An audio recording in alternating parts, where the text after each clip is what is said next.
Welcome to another edition of Buc What You Heard. My name is Gene. You can find me at Twitter at Super Heavyweight. And you talk to me, I'll talk to you. I love talking football. And today we're going to be talking about the Tampa Bay Buccaneers' victory yesterday over the Jacksonville Jaguars. This puts the Buccaneers with a 2-3 record going into the bye week. And this was a really good game. It really showed me a little bit more about the Bucs not giving up and wanting to win and wanting to win at home. I know a lot of people are saying yes, the Jacksonville Jaguars, but keep this in mind. Every Sunday you have to go out and play. So you never know what's going to happen. You have to go out and play the game, and you have to execute. And first and foremost, I want to welcome Connor Barth back to Tampa. It was so exciting to see him lining up and kicking those field goals and extra points and not being stressed out about it. So first, I want to give props to him. I thought he's an added bonus. We're not always going to be able to. The Bucs are not always going to be able to score touchdowns. So it's always good to have somebody who's reliable. And from looking at his kickoffs, he did pretty good with kickoffs too. I think the Buccaneers ended up with better field average, better field position than the Jacksonville Jaguars did. So another hats off to him. I'm really excited about this team, and getting that win was very important.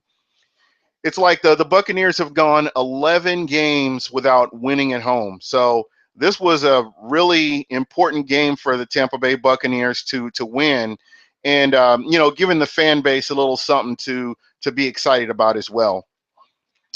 For me, going back to the first game of the season up till now, I really have to say that the Tampa Bay Buccaneers have improved. Some things have not improved, but overall, the things that I was, kind of sort of concerned about have definitely improved. First and foremost, the offensive line. Offensive line, for the most part, kept Jameis Winston pretty clean throughout the game. They opened up a lot of holes for Doug Martin, and Doug Martin is another guy that you have to give you have to give props to him as well. He rushed for 123 yards off of 24 attempts, 24 carries. He was doing his thing. He was extending plays, getting first downs. And that's something that's very important, that we've been seeing him consistently have good games, but it's just taking a little bit for the offensive line to gel. And Kevin Pamphile really came in and he played a great game. We saw a little bit of him last year, and I'm not sure why he hasn't been getting a lot of reps this year, but it is good to see him and him come out and play. With losing Logan Mankins, we still came out and they protected Jameis Winston pretty good. So hats off to the offensive line. I'm really happy with what they've been doing. Dirk Cotter's play calling was really good. I thought that he kept the game manageable. He never put too much on Jameis Winston. Jameis Winston was able to help us win the game. No turnovers. So really exciting things from the offense. It's been a little bit slower progress than what a lot of fans have wanted, but if you're realistic about things, you know that this guy is a rookie quarterback. He's still learning the offense. He's still coming up to speed with the NFL, and I see nothing but good things from him. I see continued improvement and growth every time he steps on the field. So for me, what I'm seeing at this point in the season is a quarterback that's slowly but surely maturing, and I look for big things from him in the future. So, just a lot of the things that I saw, I'm very happy about.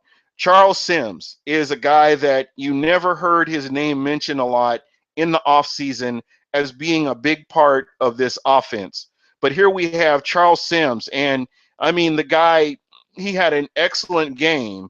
And what you have to keep in mind is you can't just look at his rushes, you have to look at his receiving. I mean, Charles Sims ended up with 4 receptions for 85 yards. I mean, he killed it. And you're talking about the 12 rushes for 51 yards. We're talking about 4.2 yards a carry.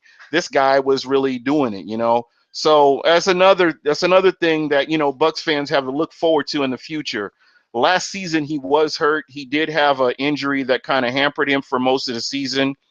We saw some good things from him as he uh, progressed through the end of the season, the back end of the season. We saw flashes of what we could see from him. But just watching him now and seeing that second gear that he has, I mean, this guy I'm really excited about, and I think he's going to do big things for the Tampa Bay Buccaneers. So hats off to him. I thought he had a great game.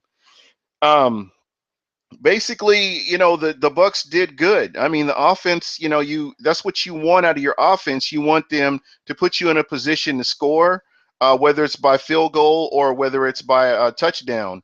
Another thing we saw, which this was the first attempt of the season, the Buccaneers converted a 2-point conversion. So, the Tampa Bay Buccaneers, they converted, they went out and executed the game plan on offense, especially, and it really put the Bucks in a chance, gave them a good chance to win.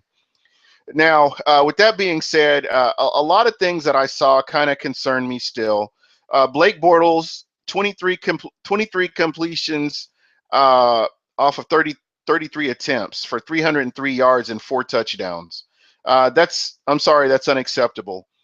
And what that shows me is that there's still some things that need to be worked on defense. I mean, when you consider that Tim Jennings, the starting cornerback now, Lovie Smith brought him in. Tim Jennings, 57 was in on 57 of 59 defensive plays. Mike Jenkins was in on 51 plays. So we saw a lot of rotation with those guys. Sterling Moore was in on 9 plays. So what I'm seeing here is these guys are getting scored on. So, something needs to be done. I know that Alteron Werner was benched after the Tennessee Titans game, and I'm still not 100% convinced that, I'm not a coach, but I can only go by what I see. And, I've had conversations with other talking heads, and everybody seems to say the same thing, that Alteron Werner does not provide you. He's not provided that splash play.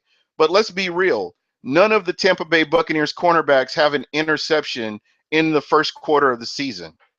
So that tells me a lot right there. That speaks volumes.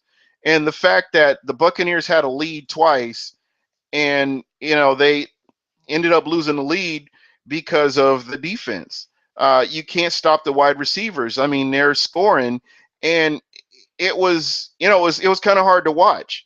But I'm sure that Lovie Smith was looking at the same game film that I look at, or I will be looking at for this game, and I'm sure he sees some things too. So hopefully that they can get improvement in here, because if you can get your defense to get stops and keep points from going on the board, or especially touchdowns, it's going to make for a better game. So basically, those are the big points that I have. What I'm seeing right now, especially in the first quarter of the season, you look at the stats, especially for the Tampa Bay Buccaneers. I'm looking here at the rushing yards. You've got Doug Martin right now with 405 yards in the first quarter of the season, and he's had a really good first quarter of the season. Charles Sims is sitting at 135 yards rushing. And Charles Sims has become the dual threat that everybody said that was the reason that he was drafted in the beginning. I mean, you look at Charles Sims' receiving yards; he's got 193 yards. Vincent Jackson is leading the team with 306 yards at this point in the season. So right now, I mean, Mike Evans is slowly coming up from the injury with 174 yards. And I mean, you even look at Lewis Murphy. Lewis Murphy's coming in with 169. So there's quite a bit of distribution, but I see it looks like Vincent Jackson is getting the majority of those yards. And these stats are via Buccaneers.com. And, if you want to go out on the website and check it out, you can see a lot of same things that I'm seeing here. The Buccaneers are, almost tied with opponents for time of possession. But the thing that's really hurting the Bucks during the first quarter of the season is the turnovers and the penalties. I think a lot of these things, if they can get fixed, are going to put put this team in a better position to win. And you've got Jameis Winston with 1,174 yards passing in the first quarter of the season. Yeah, he has a 77.6 quarterback rating, but he's learning, he's improving, and let's hope to see that he does improve from that even more. I mean, when you talk about he's got 7 TDs versus his 7 interceptions, that's he's slowly but surely improving those turnover stats, and you hope to see more of that in the future. Um, a lot of people have talked about our defense, and the one thing that I will say that I've seen that I didn't see as much last year is the tackling. I think the tackling has kind of regressed, but especially with this game, there were a lot of missed tackles. But we're looking right now. Quan Alexander has 32 total sack tackles with 18 solo. Levante David has 43 total tackles with 21 solos, and he has 1 sack on the year so far. So we're seeing improvement. Levante David is slowly getting back into things, it looks like, and hopefully we'll get to see a whole lot more of that, as we move forward with the season. A lot of players, Jonathan Banks has been injured, so we haven't seen a whole lot of Jonathan Banks. And hopefully with this bye week, we'll get a chance to see him heal up. DeMar Dotson, there's a chance to see him heal up. Austin Safarian Jenkins. Hopefully a lot of these guys are going to enjoy this week off and be able to recover and be ready for our next.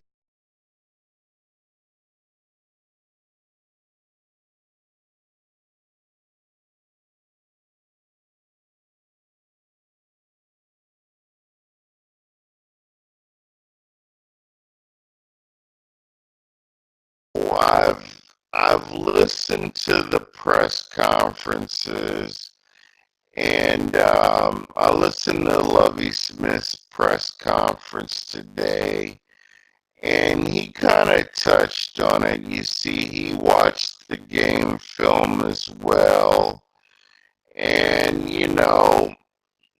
he's seeing the problems with the defense, and you know, as a coach, you have your game plan. You have your people that you trust to make the right moves, to play in their assigned roles, and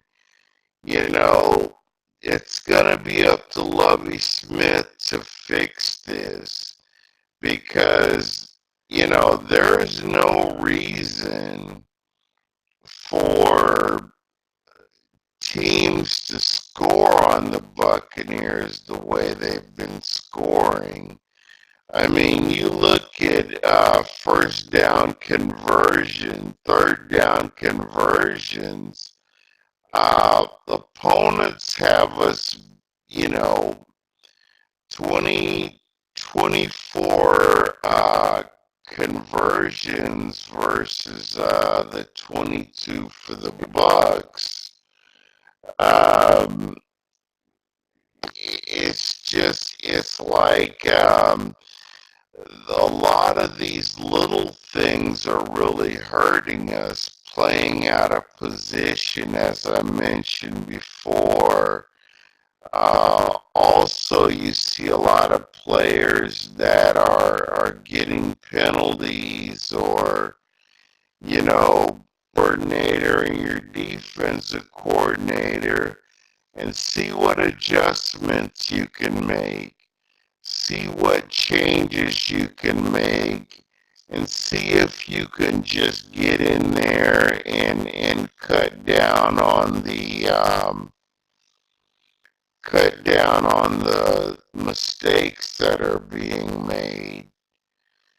Yeah, and as I look at this team, and with the addition of Connor Barth, I'm really excited for the future. And another guy that I kind of missed him, and I'm sorry I did, but Bobby Rainey has really settled into the kick return, punt return role very well. I think that he's fit in very nicely. He's had some really nice runs, especially this last game, that really put the Tampa Bay Buccaneers in a position to score. So he's doing his job. Special teams is doing their jobs, getting the blocks. Very limited on penalties. So it's really exciting to see that. I mean, he's got a punt return for 58 yards is his longest. It looks like he's got a kick return for 38 yards is his longest. So he's really helping his team along to improve.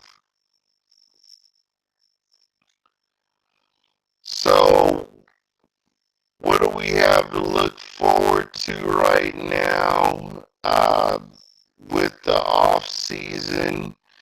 Uh, you really hope, in listening to Lovie Smith, he was talking about giving the players time off, because they won